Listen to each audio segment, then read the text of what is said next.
más. Otro punto más. Sí, podríamos hablar, usted habla de la motivación y también del tema de la fe.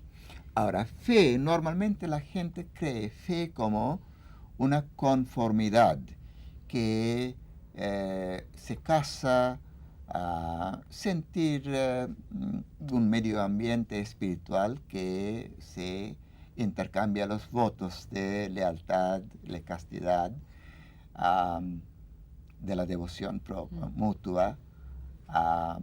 Después tiene bautismo y después tiene funeral.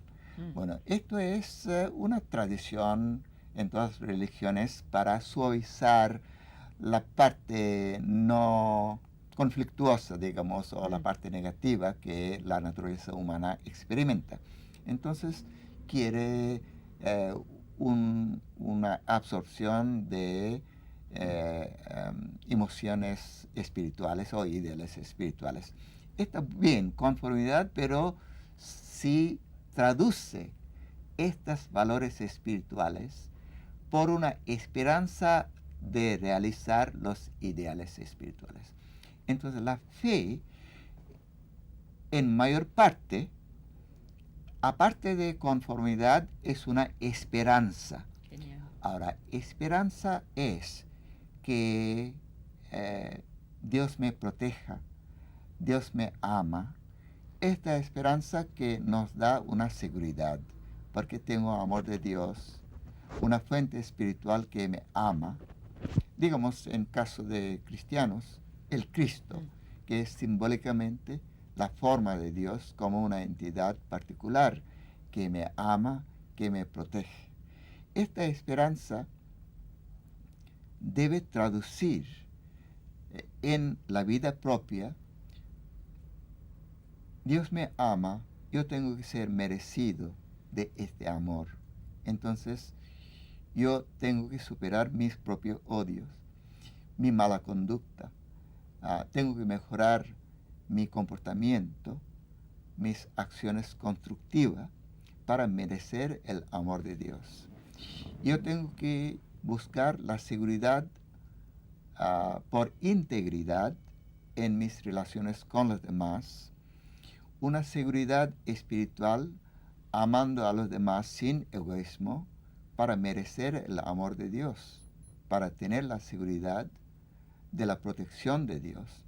Entonces, la fe es tratar de realizar los ideales espirituales que la fe representa. Fe no es un tipo de emocionalismo. Por ejemplo, el cristianismo destaca más un estado de emoción en el proceso de amar a Cristo que no conoce, solamente sabe Cristo leyendo la Biblia, su vida. Pero no es una cara conocida con que se puede relacionarse. Si Cristo hubiera vivido, era muy exigente. Si hubiera exigido mucho, sabrá que puede tener esta emoción de amar o no. Porque si define fe como práctica de sermón de la montaña, usted va a saber cuántos cristianos realmente existe. Si define cristianos por la práctica del sermón de montaña, va a saber la dificultad, porque tiene que trabajar sobre propia naturaleza. Entonces, fe no es un emocionalismo amando a una deidad, sino merecer este amor de la deidad que esperamos por la práctica de los ideales espirituales que la figura representa.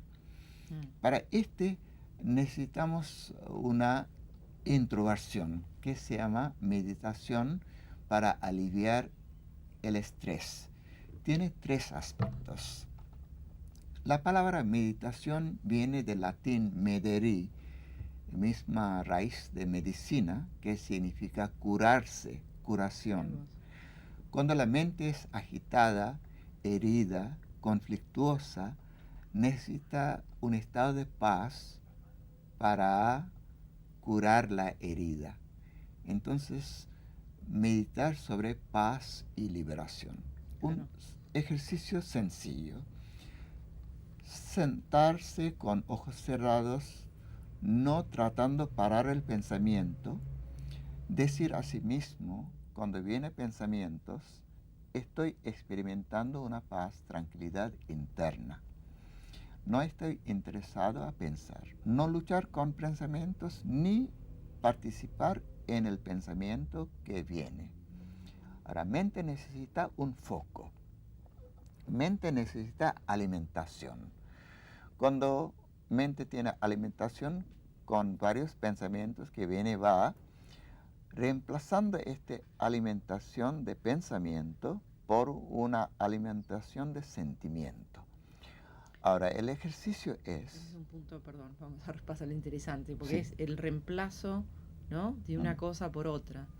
Pensamiento por el sentimiento. Exacto. Sí. Ahora, yo digo la definición de un maestro de yoga que se llama Patanjali, quien vivió 2300 años antes. Su obra se llama Yoga Sutras. Ahora se llama Raja Yoga o Yoga Sutras del maestro Patanjali. Él define la mente como campo de energía. Energía positiva, energía negativa. Cuando surge una... Explica el funcionamiento, está explicando el funcionamiento de la mente. Mente. Ahora, la mente, el cuerpo de la mente es el cerebro. Y pensamiento y sentimiento son las ondas que mueve dentro del cuerpo, que es el cerebro. Ahora, estado de la mente significa cuando las ondas son más tranquilas, tiene paz. Claro. Cuando las ondas más fluctuantes se llama conflictos. Claro. Ahora, cuando tiene conflicto, por ejemplo, la energía positiva, digamos, cuando sentimos amado por un ser querido, estamos tranquilos. Entonces, ondas son más finas. Cuando sentimos, más sutiles. Cuando sentimos un resentimiento, ondas son más largas y más conflictuosas. Ahora, ¿qué pasa? Este maestro Patanjali dice, se puede tratar estas ondas negativas que nos gusta solamente en tres formas. A ver. Que es, uno es reprimir, decir no tengo que resentir, que va a producir un estado de tensión interna. Claro. No es productivo. Segundo es, sigue resentiendo, se empeora la experiencia negativa. Y tercera, la única forma de tratar una energía negativa es por el reemplazo de una energía positiva. Doy un ejemplo simple. Una relación amargada. Después de un año, digamos después de 2 años o unos meses, una amistad amargada. Viene olas y olas de resentimiento de esta persona. En lugar de pensar de resentimiento, cuando viene una ola de resentimiento, es una energía negativa, enseguida recordar un acto positivo bueno que experimento en esta relación por esta persona. Esto es reemplazo. Recordar un acto bueno que la persona hizo a mí. Claro. Y ser grato. Claro. Sentir una gratitud. Esto que reemplaza la energía negativa, pero no es suficiente porque la herida es fuerte. Va a volver la energía negativa de resentimiento. Después de ser grato de esta persona, de un acto bueno que la persona hizo, piense de una persona que uno ama. Piense de un ser querido. En esta forma se puede tratar una energía negativa con una energía positiva. Se dice en traducción en castellano, contraposición de un sentimiento positivo, claro, reemplazando un sentimiento negativo. A ver, Swami, porque yo creo que es interesantísimo lo que explicó. Creo que, no sé, yo le veo dos puntos en el reemplazo. Primero es formar una imagen, sería positiva, que sería un recuerdo de algo con la otra persona. Sí. Y después usted habló de la gratitud, que seguramente también es gratitud a esa persona. A esa persona, que también debe ser una energía muy fuerte positiva, y muy positiva, muy que alta, reemplaza.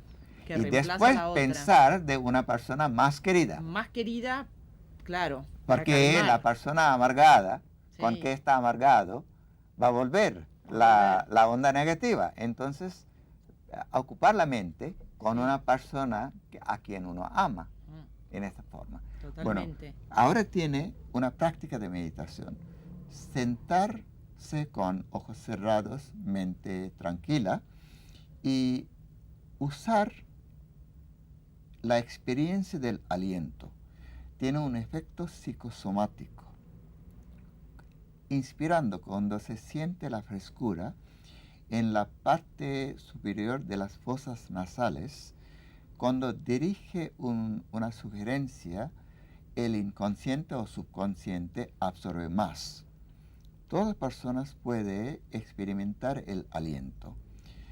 La frescura de la inhalación dentro de las fosas nasales superiores y la tibieza de la exhalación dentro de las fosas nasales bajas. Esto que va a tranquilizar la mente, porque la tibieza representa expansión, que decir alivio de tensión de la mente con cada expiración, sintiendo la tibieza, se alivia la tensión de la mente. Y frescura significa absorción, convergencia de las impresiones de paz en el subconsciente. Pero hay que dirigir estos sentimientos por una frase, digamos, o por unas palabras. Repetir paz con la inhalación, liberación con la exhalación.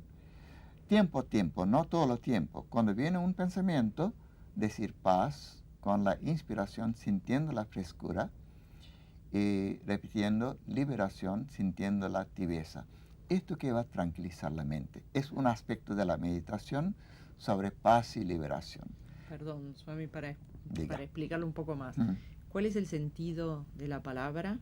Y después yo entiendo el sentido de poner el foco en procesos que uno los hace en forma automática, como sería la respiración, y que uno lo pasa inadvertido. Y esto sería como dejar de lado todo el resto y focalizarse, ¿no? En la experiencia del aliento. Experiencia, claro. Del aliento, dirigir el sentimiento, claro. Se puede ampliar la palabra, implantar la sugerencia, mi corazón es lleno de paz, repetir unas veces en el subconsciente.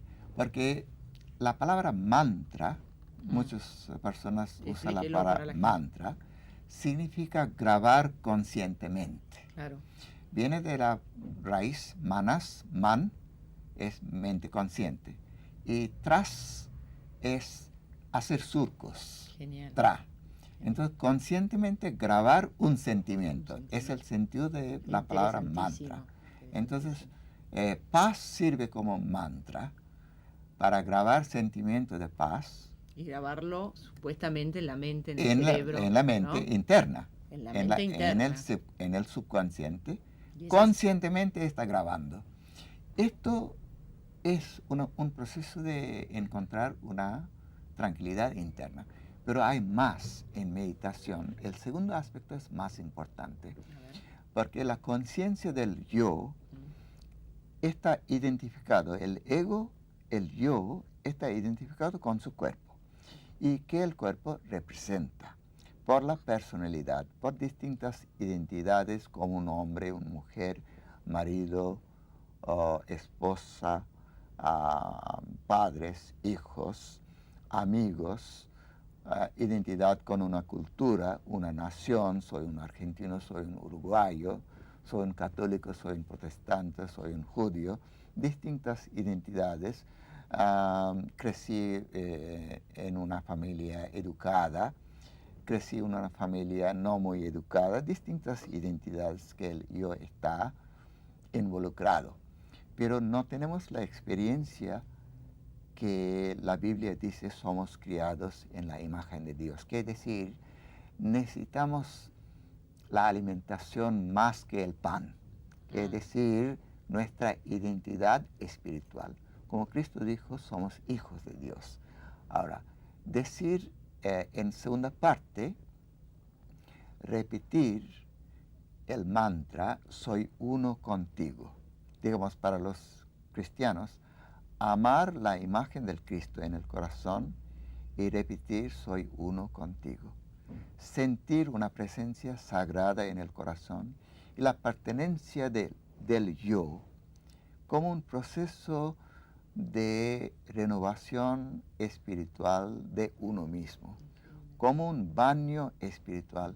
La vida necesita y de conexión.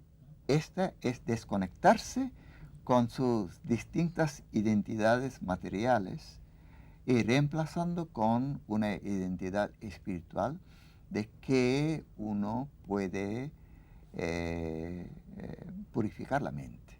Esto es el segundo propósito, es propósito principal de la meditación, renovación espiritual de la conciencia individual. Y el tercer propósito es cultivar algunos ideales espirituales, reemplazando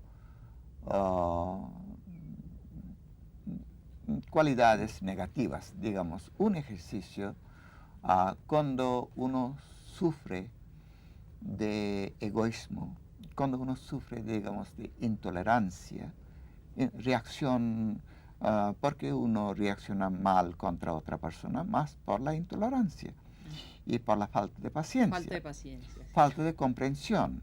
Entonces, para educar uno mismo, hacer un circo, digamos, si yo sufro de intolerancia, después de despertar, sentado sobre el cama, porque hay que reversar la gravedad, tiene más flujo de sangre en el cerebro cuando está sentado en forma vertical, no acostado, tiene otro tipo de circulación. Claro. Entonces debe sentarse con el tronco derecho.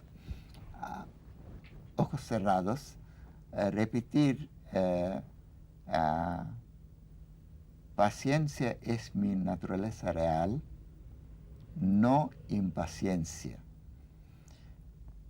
Tolerancia es mi naturaleza real, no intolerancia. Sinceramente, repite 5 minutos. ¿Sí? Como hacer surcos en el subconsciente. Después empieza su día.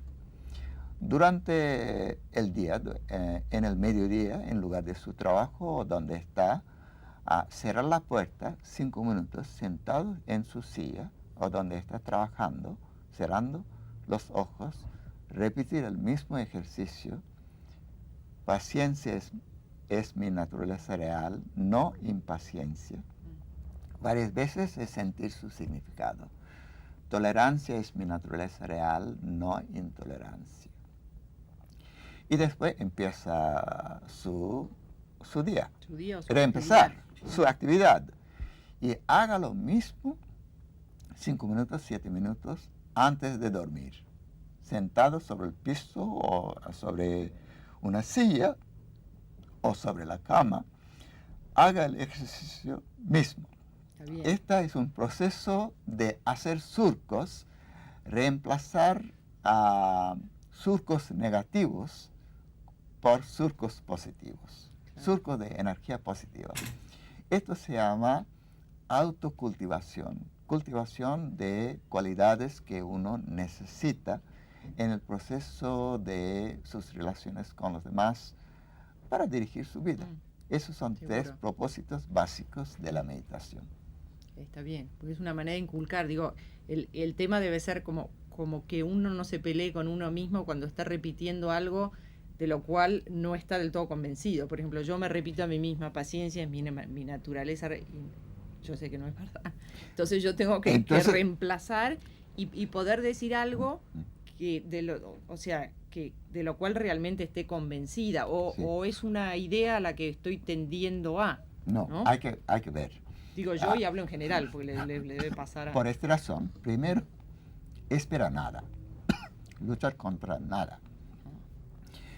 Primero, desapego, aceptando uno mismo como lo es. No está luchando con sí mismo, no despreciando porque tiene cualidades no tan buenas. Aceptar como uno está. Y después saber, reconocer, no estoy feliz en este estado. Sinceramente no estoy feliz. Necesito cambiar mi disposición. En lugar de ser impaciente, intolerante, yo tengo que, para mi propia paz, para mi propia felicidad, decir a sí mismo, quiero ser feliz, quiero cambiar mi naturaleza. Cuando está sincero, no va a luchar contra sí mismo. Claro. Entonces, primero, relajarse, aceptar a sí mismo, no luchar con sí mismo. Y después, hacer surcos. Hacer surcos. Ahora, volviendo, todo este problema surge, se ve, como de poder dominar la mente o controlarla, ¿no? Digo, ¿cuál es el origen de todo este, son los pensamientos? ¿Cuál es el origen de tanta como turbulencia, por lo general, origen en la como mente en general, ¿no? En otra parte de mi entrevista, yo dije que somos productos de dos fuerzas, fuerza de la naturaleza y fuerza del espíritu. Un ser humano básicamente es una contradicción en sí mismo. El espíritu quiere, pero la carne es débil. Es algo básico en la naturaleza humana. Queremos ser felices, queremos ser más amables, pero por la naturaleza deficiente de uno mismo, peleamos con otros, resentimos, no buscamos un acuerdo o comprensión. Entonces hay que poner algunos ideales a sí mismo básicos, porque somos productos 90% de fuerza de naturaleza, que es decir, pez grande comiendo el pez chico. El egoísmo es una consecuencia de la ley de sobrevivencia. La ley de sobrevivencia que nos hace egoístas. Pero no sabemos que sobrevivencia puede ser mejor cuando no somos tan egoístas, cuando relacionamos nuestro propio interés con el interés de los demás, sobrevivimos mejor. Cuando tratamos de sobrevivir por egoísmo, sentimos aislados y no recibimos una cooperación de los demás. Entonces, decir a sí mismo, tener el razonamiento que podemos sobrevivir compartiendo nuestros propios intereses con los demás, se sobrevive mejor. Entonces, no ser avergonzado para ser egoísta, pero tratar de superar el egoísmo para sobrevivir mejor. Así se despierta la conciencia de 10%, como dije, purusha, de la espíritu, espiritual. La conciencia espiritual. Somos seres humanos para ser felices. Nadie quiere ser infeliz. Cuando sabemos que queremos ser felices, ¿cómo se puede ser felices?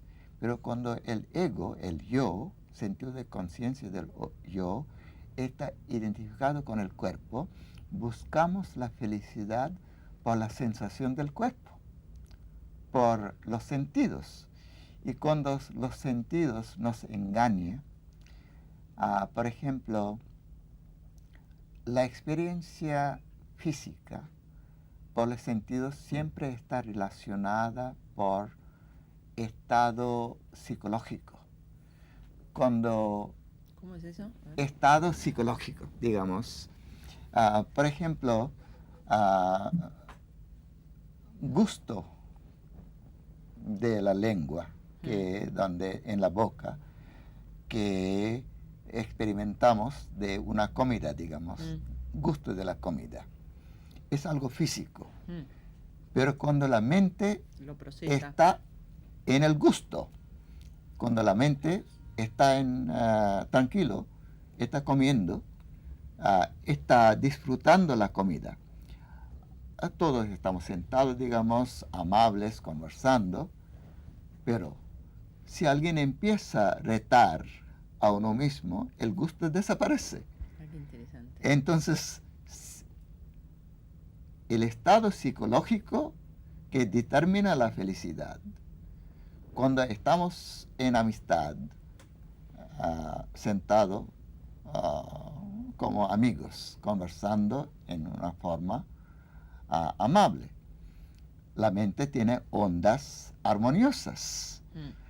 Pero si alguien empieza a retar, enseguida la onda cambia y tiene ondas conflictuosas. Aunque los puntos en la lengua y la boca de nervios son lo mismo. Y comida tiene misma característica de ser sabrosa. Pero uno no experimenta. Gusto desaparece. Aunque cambió nada en la parte física de los sentidos, que es gusto, cambió nada en parte material de la comida, pero se borra la experiencia. Anula la sensación física. Entonces, hay que ver que el estado de la mente que determina la felicidad. Así surge el trato de la infelicidad por el manejo del estado psicológico, reorientando nuestras relaciones con los demás, porque una relación armoniosa o más satisfactoria o más que provee una plenitud, digamos, una amistad más profunda.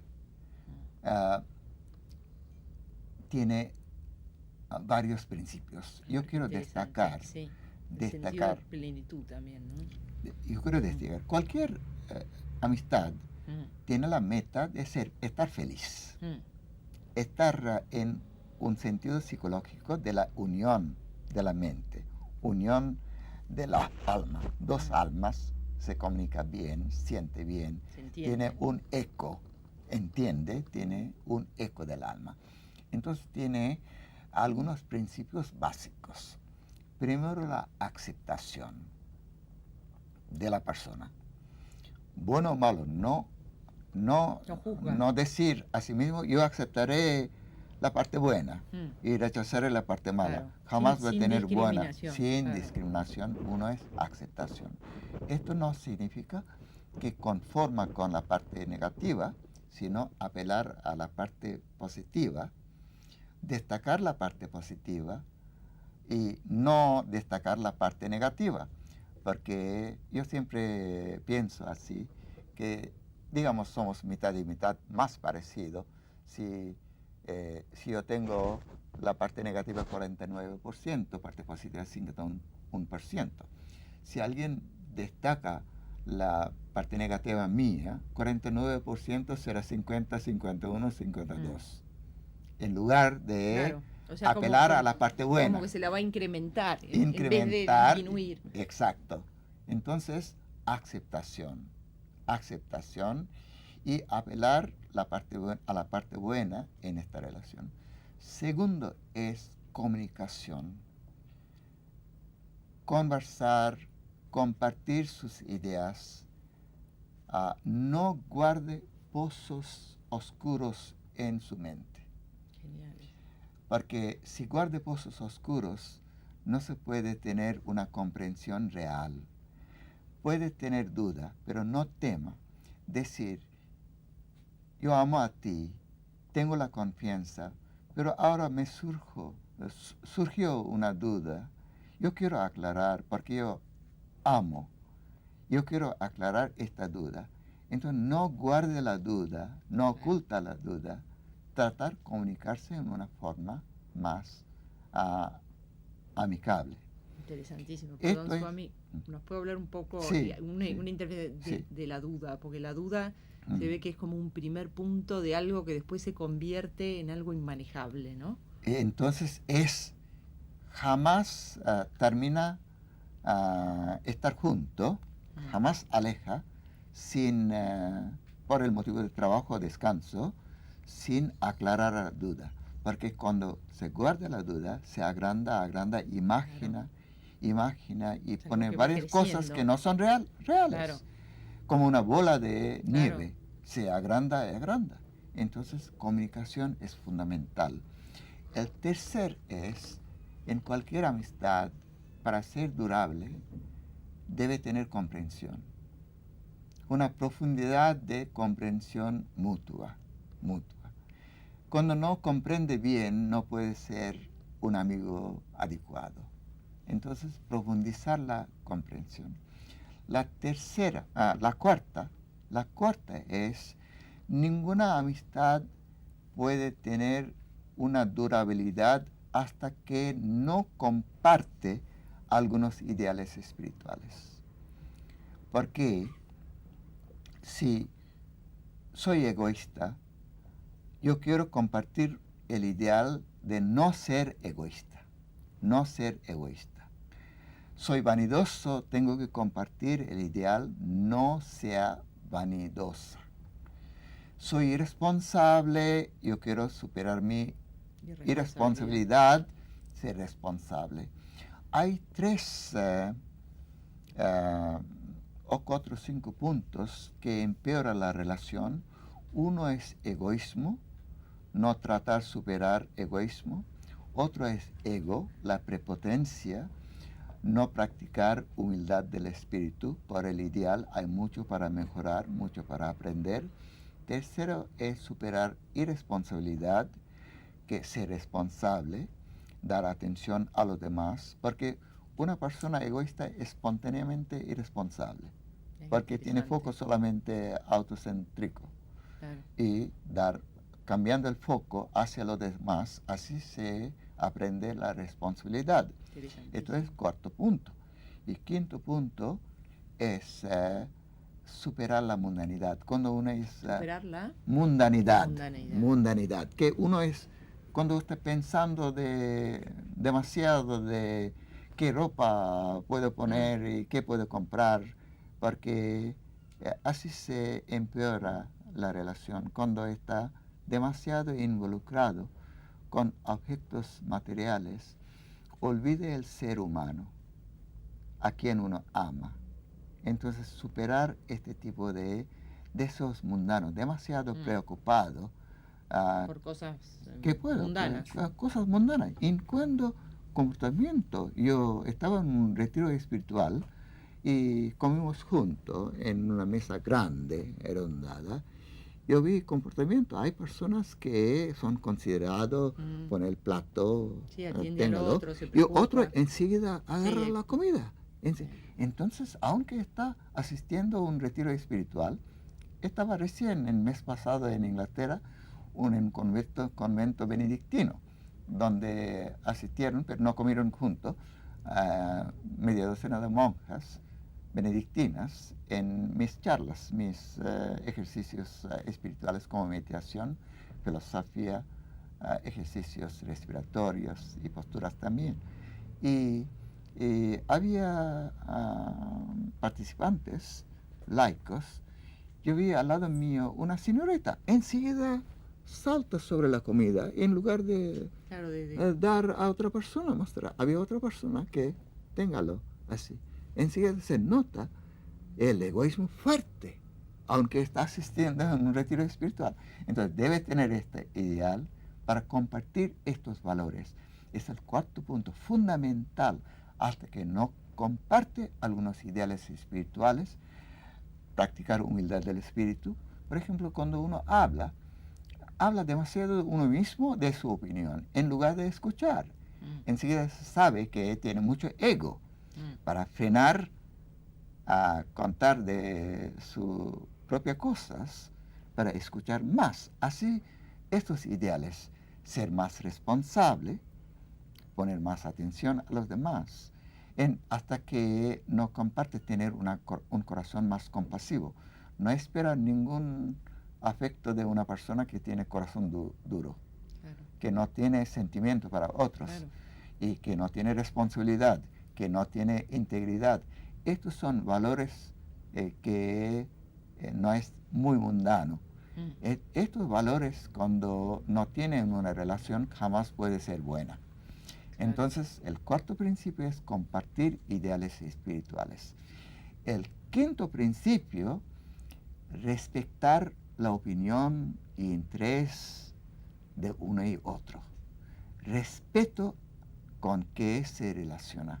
Como un ser humano, una entidad individual que tiene propio pensamiento, propio sentimiento, respetar su cuerpo, respetar su alma, su mente.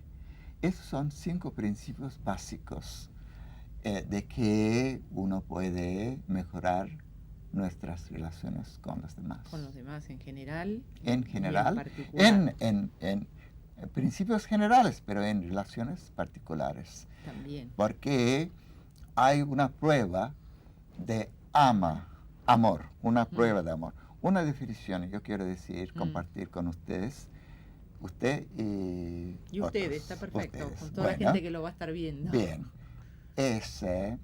Una definición de amor es, se ama una persona solamente cuando se pone el bienestar de la persona antes del bienestar de uno mismo. Claro. Cuando uno piense de bienestar de persona querida, antes del bienestar de uno mismo, es una definición de amor. Perfecto. Cuando está preocupado por el bienestar del ser querido, más que antes pensar que de propio. Y otra prueba de amor es si hubiera dado otra oportunidad,